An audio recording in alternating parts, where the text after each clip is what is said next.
It is one of the most horrific and demanding murder inquiries for years. Police hunting the killer of 5 homosexual men in London have been appealing for help at a big gay rights demonstration in the capital. The scene that met us there was just one of horror.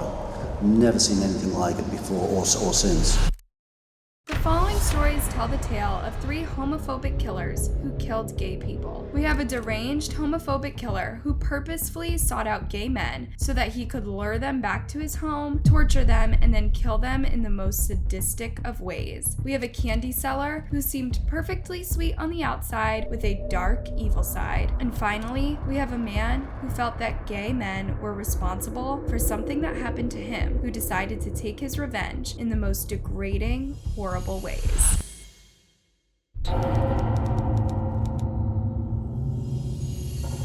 In the 1990s, Colin Ireland would terrorize London's gay community. It is one of the most horrific and demanding murder inquiries for years. Over 3 months, 5 innocent men would die at the hands of this cold and calculating killer. Colin Ireland earned the title the Gay Slayer after his horrific murdering spree in 1993 in Britain. He killed 5 men and for a long time got away with it. He managed to avoid the police despite how hard they searched for the person committing these crimes. Who could have done something this evil? Let's take a look back at Colin's life. He was born March 16, 1954, into a difficult life. His father wanted nothing to do with his existence.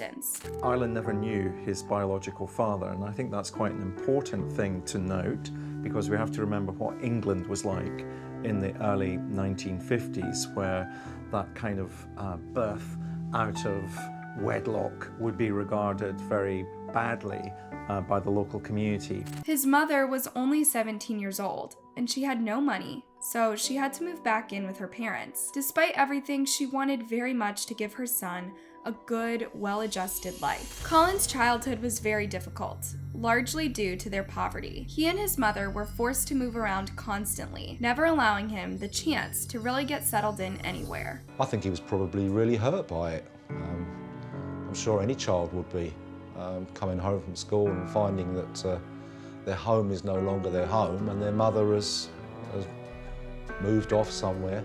And so Colin spent most of his childhood stressed out, never knowing when he would be moving again and never able to fit in with other kids. When he turned 16, he decided to run away to live in London. It was there that he started hanging out at an arcade that had a pretty sketchy reputation. We now know this is a particularly disreputable amusement arcade because it's targeted and frequented by pedophiles who will particularly target young boys.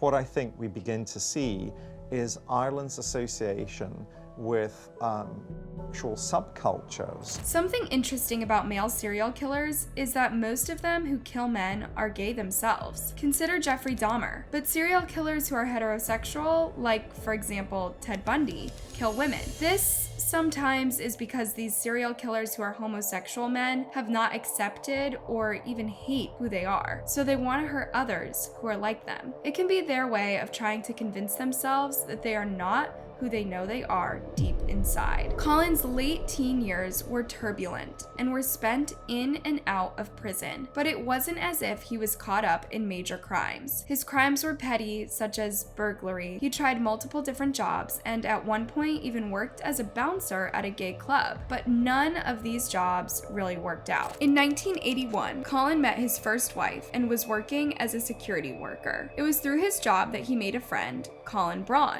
He was a biggish guy and that. He seemed pretty quiet. Then once we got to know each other, then he started chatting and everything. And that was when I started going to his flat in Holloway.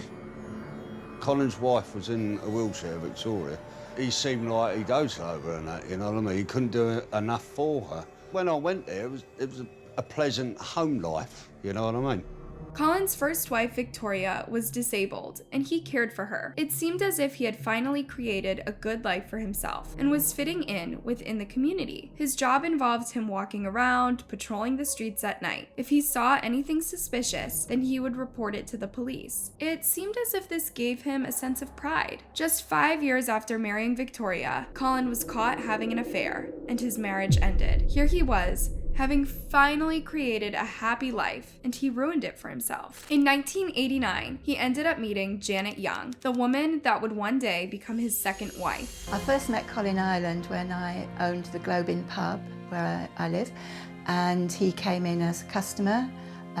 He stood in the doorway, dressed in camouflage, very impressive figure.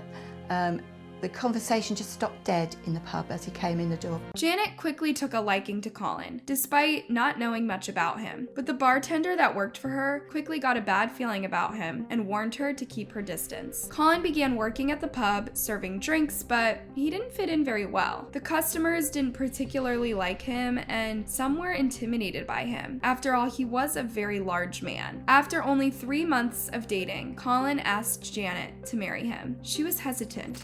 I wasn't sure that I wanted to get married, but he said, if we don't trust one another, then what's the point of being together? We had a small reception and a really fun day. At first, things went well. Janet had children from a previous relationship, and they got along well with Colin. It seemed that they would have a nice life together. It seemed that they would all have a nice life together, but it was not to be. Just 4 months after being married, Colin dropped Janet and her children at her mother's house, where they were to spend the weekend. Little did Janet know at the time she would never see her husband again. He went back to the bar, stole some money for himself, and left. I was just shocked. I didn't know what had happened to him. I thought he'd been killed, run over, in hospital, arrested. But none of those things had happened. Colin was never the man he portrayed himself to be to Janet. He had tricked her and taken advantage of her, as she would later find out. I realised he was probably just a con man all along, and I fell for it, and he was just looking for his opportunity to get what he could and go. Colin traveled away and began building a new life for himself. He began working as a volunteer at a local homeless shelter. He was overbearing and made the other volunteers feel uncomfortable at times. The assistant manager came to me and felt that Colin's behaviour on occasions wasn't appropriate, and she was rather concerned about this. That matter was taken to the committee, and they decided then that it probably would be a good idea to let Colin go. He felt that his dismissal was unfair and unjustified. Colin's rejection from the homeless shelter made him feel as if he was rejected from the community. This angered him greatly, and he decided that he wanted revenge. So that new year, he made a horrific resolution. It was to become the next serial killer. He began his murderous rampage on March 8th of 1993. He started the night at the Colham pub. This pub was very popular with the gay community at the time, and many people went there in hopes of meeting someone. There were a whole series of signals. If you were into this, you'd wear this color handkerchief.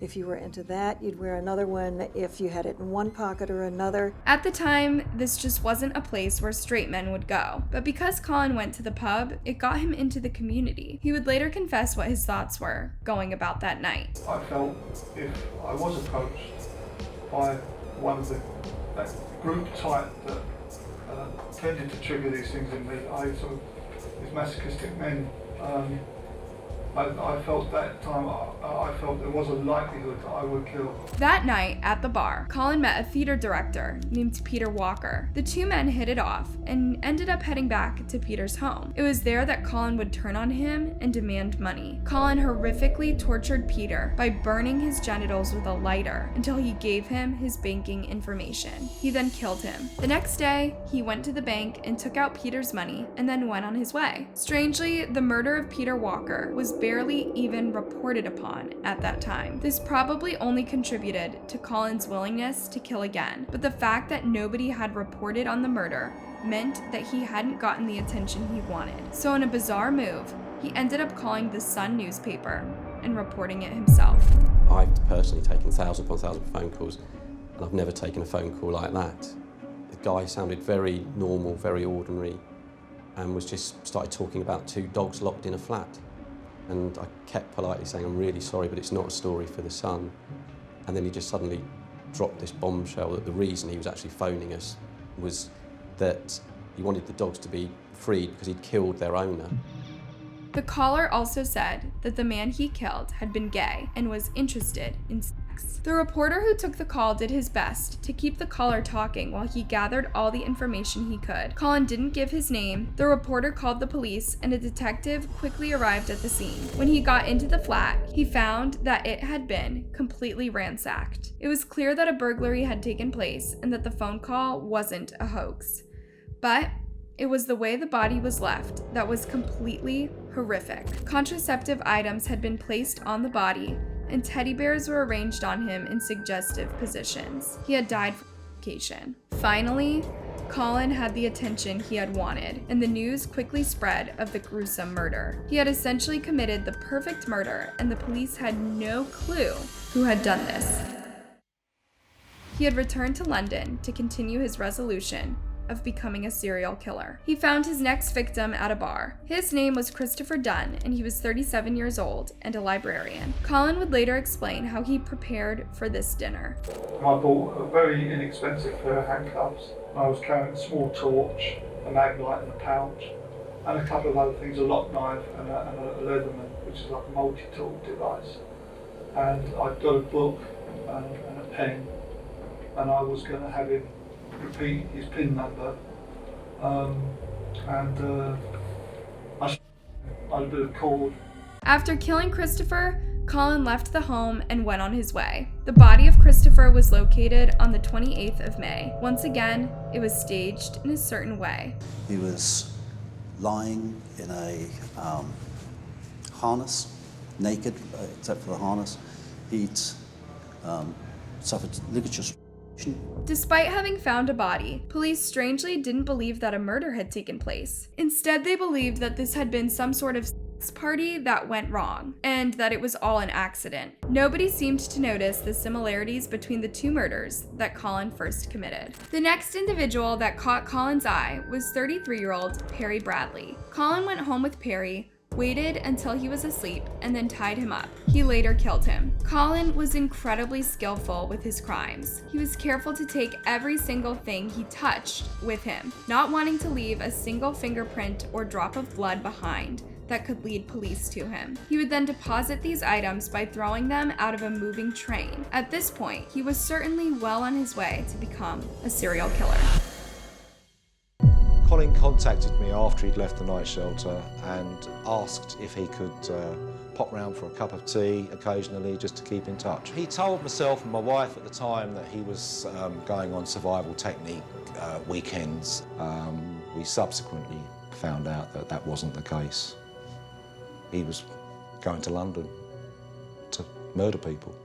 At this point, Colin was feeling very confident in his ability to kill. After all, he had gotten away with it several times already. What was stopping him? His next victim was Andrew Collier. Andrew actually came up to Colin himself, and the two started talking. They eventually went back to Andrew's flat, and what happened there is almost unspeakable. When we eventually got into the flat at Andrew Collier's place, the scene that met us there was just one of horror.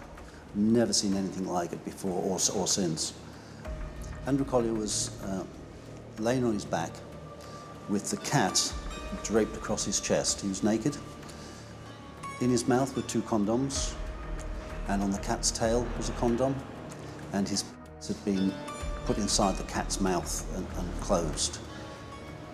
If you can try and picture that, it's just so strange. What could Colin possibly have been thinking? How could someone do something like this to an innocent human being? He explained a little more about what he had been thinking during his confessions. I felt real anger towards him because he thought there was going to be a normal sexual encounter, which there wasn't going to be, and then had AIDS, and at no time did he warn me. I was on a sort of almost like a roller coaster thing, and I felt, there was more I was doing. As it would turn out, Colin stumbled upon medical documents inside Andrew's flat that stated that he had tested positive for HIV. This is what apparently put Colin into a rage and caused him to end up strangling him to death. Part of why Colin claimed he did such disgusting things to Andrew's body after killing him was to get revenge upon and bring it to the world's attention that this was someone who was HIV positive and yet wasn't worried about giving it to another person. At this point, Colin had killed 4 different men, but it wasn't enough. He didn't want to get caught but he did want to be a part of the police investigation. Perhaps it bothered him that everything had been so easy up to that point, and he wanted more of a challenge. So he ends up calling the police. When Colin spoke to my colleague and CID officer Battersea, he wanted to know why we'd stopped the investigation into Peter Walker. But that's not all. Colin even went as far as to name all 4 victims that he had killed and to let them know that he still hadn't been caught. There's a police recording of this phone call. Why are you doing this?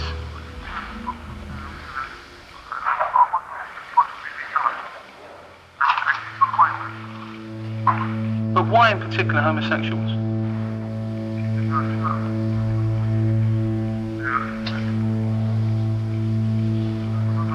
Colin told the police that he wasn't going to stop until he was caught. He wanted to become the perfect murderer.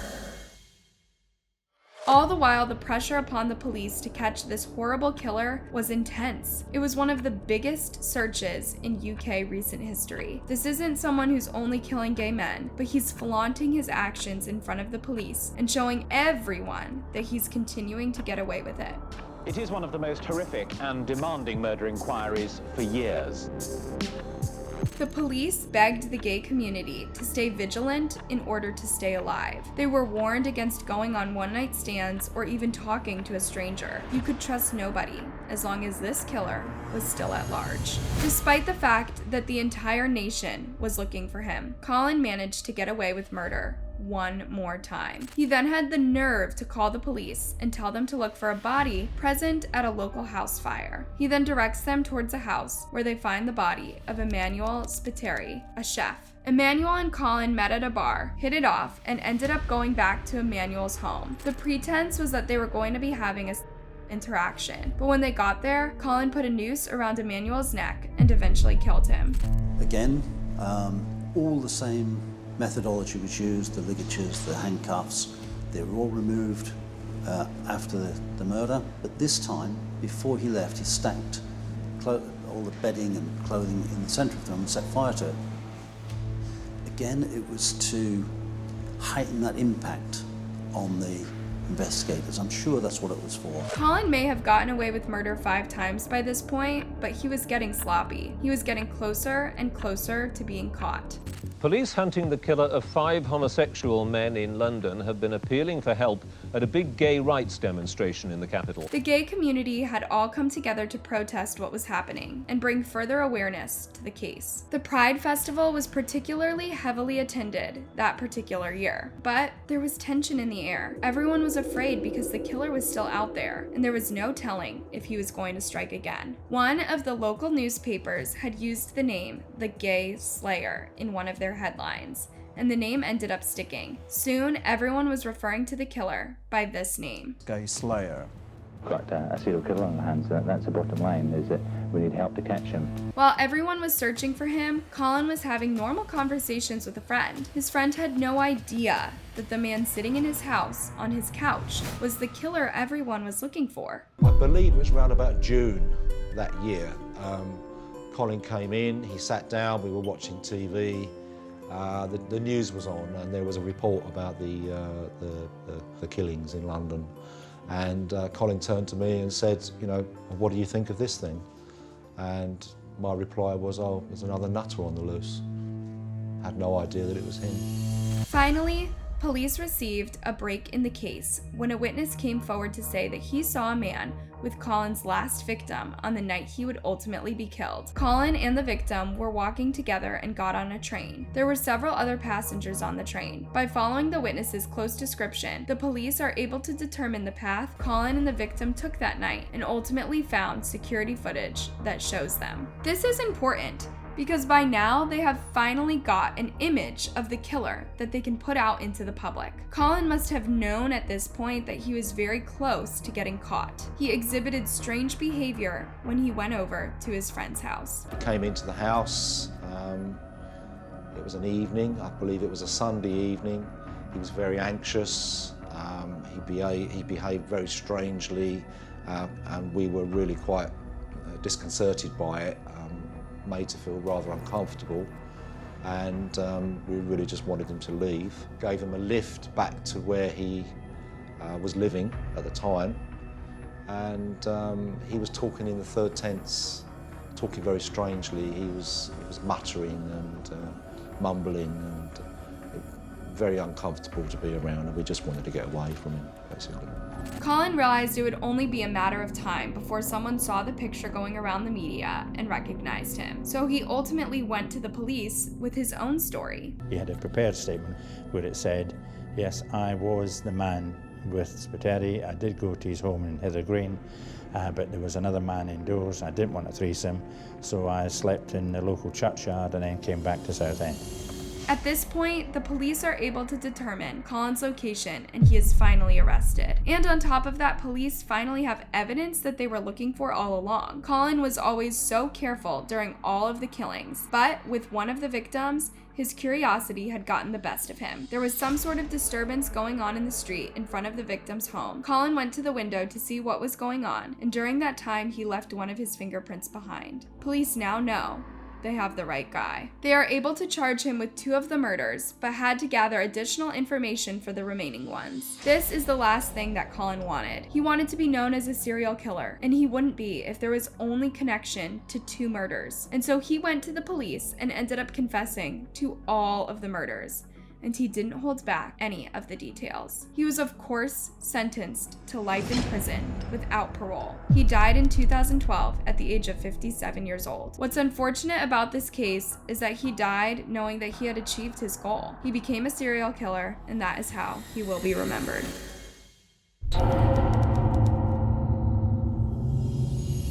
Dean Corll was born in 1939 in Indiana. He had a strange family dynamic. His mother was very sweet and protective, while his father was very strict. The pair were always fighting and eventually divorced. Dean's mother took him and his brother and moved away. She eventually got remarried, and her new husband started a candy company. Dean and his brother would work at the candy store constantly. In fact, after he completed school, he returned to continue working for the family business. Eventually, Dean's mother and his stepfather would divorce and make Dean the vice president of the candy company. Not long after getting this position, a female employee would come forward to complain about Dean making unwanted advances towards her. Dean's mother promptly fired her. Dean ultimately got drafted into the Army and was sent to Texas for training. It was there that he had his first sexual encounter with a gay man. Dean hated being in the military and fought to be released. He was eventually discharged. He returned back home where he continued to run the family business. He was popular with his customers who gave him the title of the Candyman. Some people also called him the Pied Piper. He was known to flirt with many of his male employees. Eventually, Dean's mother decided to move out of state,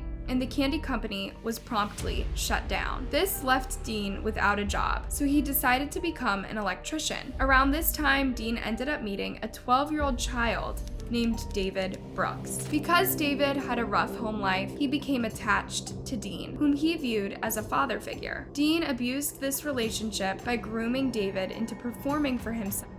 He did this by giving him money and other gifts. He even used the young and impressionable David to help him lure victims. Dean's first victim was a college-aged boy named Jeffrey Conan. Dean and David picked up Jeffrey, who had been hitchhiking. Jeffrey was then abused and tortured before eventually being strangled to death at the hands of Dean. The next 2 victims were both 14 years old. Their names were James Glass and Danny Yates. The 2 boys had been at a religious rally when Dean persuaded them to go back to his apartment with him. It was then that the 2 were killed. But Dean wasn't finished. In 1971, he and David together kidnapped 2 young brothers. These boys were 15-year-old Donald and 13-year-old Jerry Waldrop. Just like any other victim, these 2 boys were brutally abused before being killed and disposed of as if they were nothing. In just 1 year, Dean killed 3 more children with the help of David. These victims include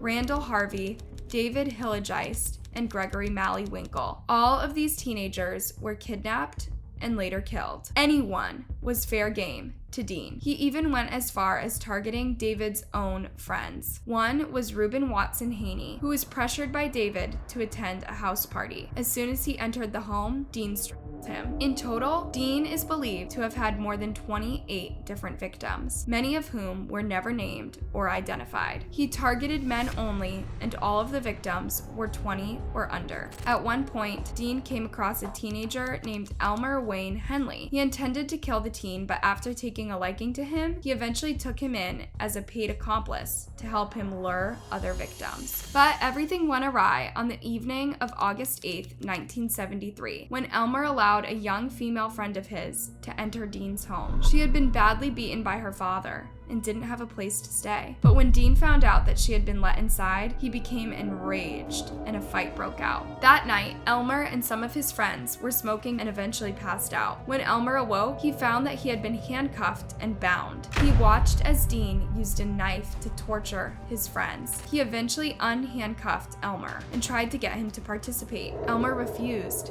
saying that he had gone far enough. As Dean began to advance upon him, Elmer grabbed Dean's gun and shot and killed him. He then called the police. Both David and Elmer were charged with multiple counts of murder, but the murder of Dean was deemed self-defense. David died of COVID-19, but Elmer is still alive and behind bars.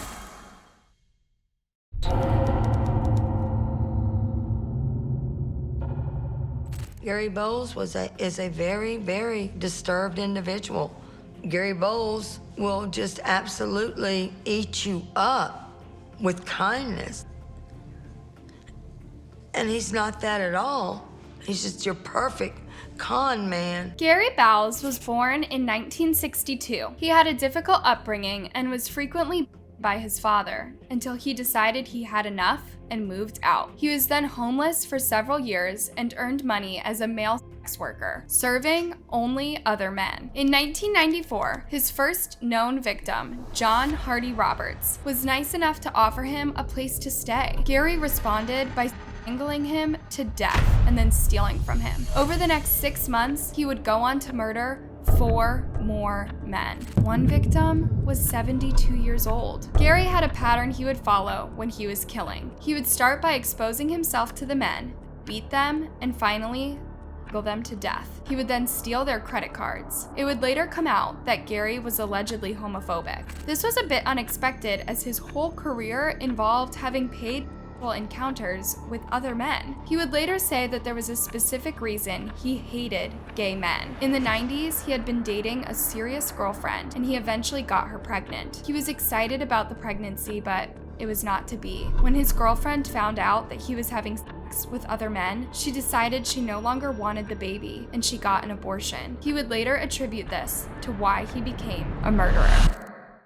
While on the run from police for the initial murders, Gary killed for the 6th time. His final victim was 47-year-old Walter J. Hinton. He killed Walter by dropping a giant stepping stone on him while he slept. It was for this murder that Gary was finally arrested. Despite having killed 6 people, Gary was only found guilty of 3 charges of murder and was sentenced to death. He never showed any remorse for his actions, but despite this fact, he had some fans, as is evident by this love letter he received in jail. The day that Gary would finally have to pay for what he did was August 22nd, 2019, in a Florida prison. When he was told that it was the day he would die, he ordered his last meal, which included 3 cheeseburgers, fries, and bacon. Before his death, he apologized for all the pain and suffering I have caused. He was then executed by lethal injection.